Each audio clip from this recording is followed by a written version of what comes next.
खबर गोंडा जिले से है, जहां पर कलेक्ट्रेट स्थित जिला पंचायत सभागार में आयोजित पेजा के मंडलीय सम्मेलन का किया गया आयोजन। कार्यक्रम में राष्ट्रीय अध्यक्ष गिरीश चंद्र कुशवाहा ने संगठन को मजबूत बनाने पर जोर दिया तथा कहा कि संगठन में जिलाध्यक्षों की लापरवाही बर्दाश्त नहीं की जाएगी। सम्मेलन में मुख्य अतिथि के रूप में अपर पुलिस अधीक्षक गोंडा शिवराज शामिल हुए। सम्मेलन में विभिन्न जनपदों से आए विभिन्न पत्रकारों ने अपने विचार व्यक्त किए। सम्मेलन में सैकड़ों की संख्या में विभिन्न जनपदों से पत्रकार शामिल हुए। काशीराम मौर्य के साथ जनक्रांति न्यूज 24।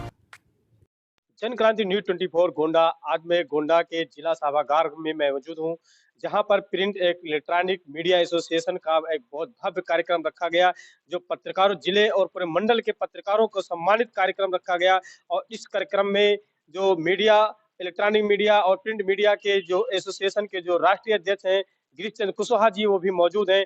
उन्होंने इस कार्यक्रम में क्या कहा, चल करके मैं उनसे रूबरू होता हूँ। Print and electronic journalist association जो आपकी संस्था है, उसका मंडलीय अधिवेशन में हमको शामिल होने का मौका दिए। वैसे तो हम आपके बीच डेली रहते हैं, कभी ऐसा कोई दिन नहीं रहता जिस दिन हम आपके बीच ना रहते हो, लेकिन आज 4 जिलों के मीडिया बंधुओं के साथ में है कि मेरे लिए एक ऐसा नहीं है कि हम आपकी समस्याएं पहली बार सुन रहे हो और पहली बार एहसास कर रहे हो, ऐसा नहीं है। विगत 27-28 साल से विभिन्न सेवाओं में रहते हुए और सेवाओं के पहले भी जो कि जैसा आप लोग कह रहे हैं, बेसिकली हम रूरल बैकग्राउंड से हैं, तो जैसे पढ़ाई लिखाई करते थे तो छोटी कक्षाओं में भी जो एक गांव घर में जो पत्रकार हुआ करते थे उनका एक अलग सम्मान होता था और कई बड़ा उनको बड़े आदर के साथ बैठाया जाता। मास्टर साहब पत्रकार और 2-4 वैरायटी के लोग जो गांव में होते थे वो बड़ा सम्मान के साथ में वो बैठाया जाता था और वो सम्मान में वो ही उसी स्तर से चला रहा है, कहीं कोई कमी नहीं आई। ये थोड़ा सा मैम अभी जो बता रही थी सोशल मीडिया, इलेक्ट्रॉनिक मीडिया में जो पोर्टल वाला मामला चला गया है, तो इसमें थोड़ा सा ये अब समस्या हो गई है कि असली कौन है और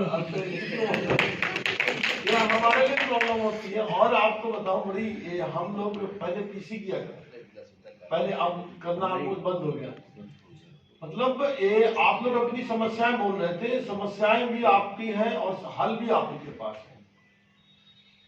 पीसी में हम देखते थे कि में लोग नहीं है इस सिस्टम में आपके, जिनका कोई वजूद नहीं है, वो आगे बैठ जाते हैं ऐसे। और आपके जो सीनियर आते हैं तो उनकी शिकन नहीं पड़ती, एकदम फर्क नहीं पड़ता, वो अपने सीनियर का सम्मान नहीं करते हैं। तो जब आप ही अपने आदमी का सम्मान नहीं करेंगे तो दूसरा कहां। पहली बात तो मेरा ये मानना है कि आप अपने सिस्टम में कम से कम हर सिस्टम इस बात को कि आप हमारे अग्रज कौन है, हमारे पुरोधा कौन है, उनका यथोचित सम्मान हर फोरम पे देता है। लेकिन अभी किसी पक्ष से बात आई थी कि हम ही लोग जो वरिष्ठ लोग होते हैं तो अधिकारियों के पास बैठे रहते हैं। अगर नया कोई ट्रेनी है या नया कोई नवोदित पत्रकार लोग आते हैं तो अधिकारी वाले तो बच्चे हैं तो ऐसे लगे रहते हैं, उनके साथ में डिवेलुएट करते हैं। तो ये पहली बात मेरा अपना ये मानना है कि हमको अपने सिस्टम को खुद संभालना है। जहां गड़बड़ है तो आपको ही डिसाइड करना पड़ेगा कि हमारे अंदर ये हमारा आदमी गड़बड़ कर रहा है या हमारा आदमी नहीं है, वो हमको इस्तेमाल करके हमारा नाम इस्तेमाल कर, तो वो आधी से ज्यादा समस्या खत्म हो जाएगी। रह गई बात मेहनत की, तो भाई ये मेहनत का काम है, सम्मान का काम है। आप लोग हम लोग दुनिया के सबसे बड़े लोकतंत्र के निवासी हैं, ये हमारे लिए गर्व का विषय है। लोकतंत्र में 3 स्तंभ के बाद आपको 4थे स्तंभ का दर्जा दे दिया गया और आप सम्मानित हो गए। बस ये अब हमारी आपकी जिम्मेदारी बन जाती है कि हम इस 4थे स्तंभ को या 2, 3, 4 स्तंभ के साथ समन्वय स्थापित करते हुए अपना काम कर ले जाए। हमको ये काम हमारा प्रोफेशनलिज्म है। हम 2 तरह से काम कर सकते हैं, एक तो किसी से भिड़ के काम ले सकते हैं, एक तो हमारी प्रोफेशनलिज्म ये है कि हम अपना काम करके आगे बढ़ जाए। लड़ना झगड़ना एक अलग ही है। दूसरी चीज ये है कि देश के कानून की 2 प्रमुख जरूरतें हैं।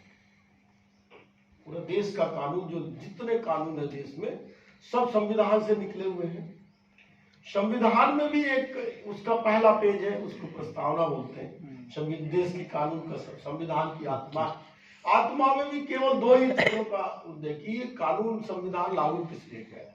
दो, देश की एकता और अखंडता सुनिश्चित करने के लिए और व्यक्ति की गरिमा बनाए रखने। तो हमें जितने सारे काम करने, बाकी सारे काम, सारे उद्देश्य हमारे मिले या न मिले, इन दो उद्देश्यों में कहीं कोई समस्या ना आए। तो व्यक्ति की गरिमा में जिस देश में जितने लोग रहते हैं, 130-40 करोड़ जितने लोग इस संख्या में है, वो अगर वो हमसे जिसका भी इंटरेक्शन हो रहा है उसका सम्मान सुरक्षित रहे। अपना तो रखना ही है सामने। अब हमें मीडिया कवरेज करना है या फिर हम उसके साथ दूसरे पक्ष के या विपक्ष के, उसकी गरिमा का हनन न होने पाए। जैसे हम लोग पुलिस वाले लोग हैं, तो पुलिस में भी है कि आप कुछ भी कार्रवाई करो, जेल भेजो, कुछ भी भेजो, लेकिन उसमें जो व्यक्ति की गरिमा है वो बनी रहनी चाहिए। तो ये चीज हमको बना के रखना है। बाकी आप देखेंगे बहुत सारी चीजें आराम से जाएगी। तो दूसरी चीज ये है कि हमारे देश के संविधान ने हमको बहुत सारे मूलाधिकार दिए हैं, बहुत सारे। तो ये जो फ्रीडम ऑफ स्पीच है ना, हमें बोलने की जो स्वतंत्रता दी गई है, ये कोर वैल्यू है, संविधान की कोर वैल्यू है, और इसमें कोई इफ एंड बट नहीं। प्रिंट एवं इलेक्ट्रॉनिक जर्नलिस्ट एसोसिएशन का ये 23वां मंडलीय सम्मेलन आयोजित किया गया है। इस सम्मेलन में गोंडा मंडल के 101 सरस्वती पुत्रों को राष्ट्रीय चिन्ह देकर और उन्हें माल्या पहनाकर सम्मानित किया गया है। साथ ही उनके जो मौलिक अधिकार हैं, जिस पर उत्तर प्रदेश सरकार हो चाहे केंद्र की सरकार हो, उनकी मांगों को जो नजरअंदाज कर रही है, वो मांगे स्वीकार कराने के लिए और शासन और प्रशासन तक पत्रकारों की समस्याओं को ले जाने के लिए ये अधिवेशन आहूत किया गया है।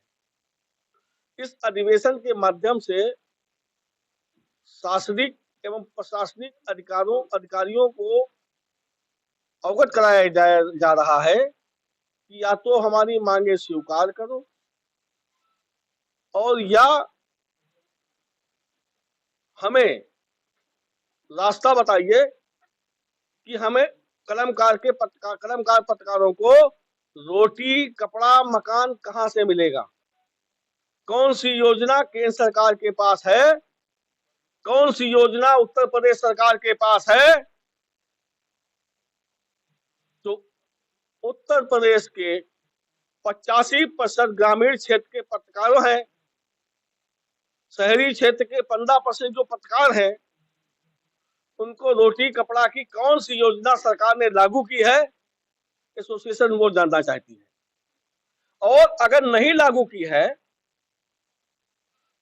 तो फिर लोकतंत्र का चौथा स्तंभ किस हैसियत से केंद्र सरकार और उत्तर प्रदेश सरकार अपने को पत्रकारों को बता रही है, इसका खुलासा करिए। भविष्य की कार्य योजना क्या है? भविष्य की कार्य योजना हमारी है, हम उत्तर प्रदेश के 18 मंडलों में इसी तरीके के सम्मेलन आयोजित करेंगे और पत्रकारों को उनके मौलिक अधिकारों को दिलाने के लिए हमने एक मार्ग पत्र तैयार किया है, जिसमें पत्रकारों को रोटी, कपड़ा, मकान, चिकित्सा की व्यवस्था सुनिश्चित करने की योजनाएं शामिल हैं। पत्रकारों का उत्पीड़न कतई बर्दाश्त नहीं करूंगा। मैं भाजपा में हूं और भाजपा में रहूंगा।